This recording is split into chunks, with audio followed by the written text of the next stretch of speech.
Mahakama ya kikatiba ya Korea Kusini imemwondoa madarakani Rais Yoon Suk Yeol kwa kesi ya kutofuata katiba na kutangaza sheria ya kijeshi ambayo imesababisha mzozo mkubwa nchini Korea Kusini. Uamuzi huu umetangazwa na kaimu mkuu wa mahakama hiyo Moon Young-bae kupitia televisheni ya taifa. Kwa mujibu ya ripoti ya shirika la habari la AP, jopo la majaji wanne limepitia mashtaka ya Yoon na kujiridhisha kuwa Yoon amekiuka sheria ya kikatiba na kuamuru kumwondoa madarakani kwa maslahi mapana ya taifa. Moon amesema kuwa mshtakiwa sio tu alitangaza sheria ya kijeshi, lakini pia alikeuka katiba na sheria kwa kuhamasisha vikosi vya jeshi na polisi kuzuia utumiaji wa mamlaka ya kutunga sheria. Kwa upande mwingine, mahakama hiyo imemteua Waziri Mkuu Han Dong-song kukaimu nafasi hiyo ya urais mpaka uchaguzi mpya utakapotangazwa wa kumpata rais mpya wa nchi hiyo. Hata hivyo, Waziri Mkuu Han Dong-song ameapa kupitia hotuba yake kwenye televisheni kuhakikisha hakuna mapungufu katika usalama wa taifa na diplomasia na kudumisha usalama na utulivu wa umma.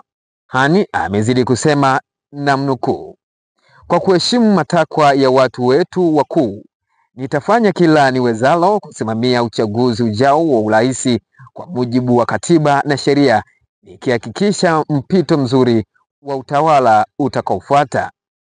Naye Yoon amesema katika taarifa yake kupitia kwa timu yake ya utetezi kwamba anajutia sana kushindwa kutimiza matarajio ya umma, lakini hakubaliani na uamuzi huo, huku hofu kubwa imetanda kwa Wakorea huenda kukaibuka mzozo mkali, japo maamuzi hayo hajasababisha vurugu yeyote. Katika maandamano ya kumpinga Yoon karibu na jumba la kifalme la zamani linalotawala jiji la Seoul, watu walibubujikwa na machozi na kucheza kwa furaha wakati hukumu hiyo ilipotangazwa.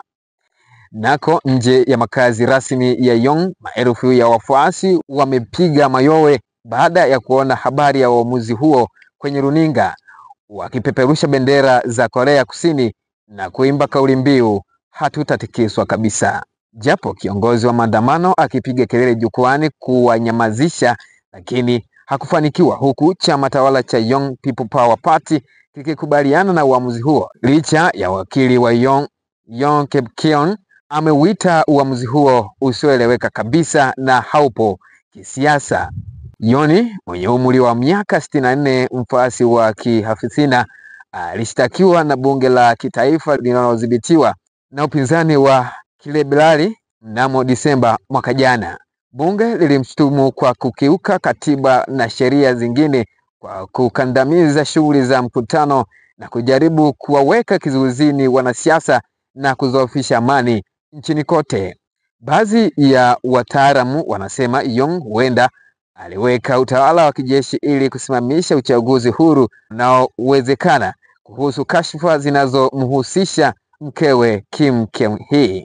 Yoon anaweza kukabiliwa na mashtaka mengine ya jinai kama vile matumizi mabaya ya madaraka, na yeye ndiye rais wa kwanza wa Korea Kusini kukamatwa au kufunguliwa mashtaka akiwa madarakani. Yoon alishawahi kuwa mwendesha mashtaka mkuu chini ya mtangulizi wake, rais wa kiliberali Moon Jae-in, kabla ya kujiunga na chama kinachotawala mwaka 2021, kufuatiwa na mzozo kati yake na washirika wa Moon. Picha ya hadharani kama mtu mwenye nia thabiti na mwenye msimamo ilimsaidia kumshinda Lee katika uchaguzi wa urais wa mwaka 2022 ambao ulikuwa na mapigano makali. Mahakama hiyo imetangaza uchaguzi utafanyika ndani ya miezi miwili kuchukua nafasi ya Yoon, lakini mgawanyiko wa kitaifa unaendelea kuhusu kuondolewa kwa Yoon huenda utaendelea na unaweza kutatiza juhudi za Korea Kusini kukabiliana na sera za Rais Donald Trump za Marekani kwanza na kupanua uhusiano wa Korea Kaskazini na Urusi. Tafiti zinaonyesha Lee Jae-myung, kiongozi wa chama kikuu cha upinzani cha Democratic, ndiye anayependekezwa mapema kushinda uchaguzi mdogo wa kumchagua mrithi wa Yoon, japo Lee anakabiliwa na kesi za rushwa na mashtaka mengine. Mimi ni Lazaro Maduhu.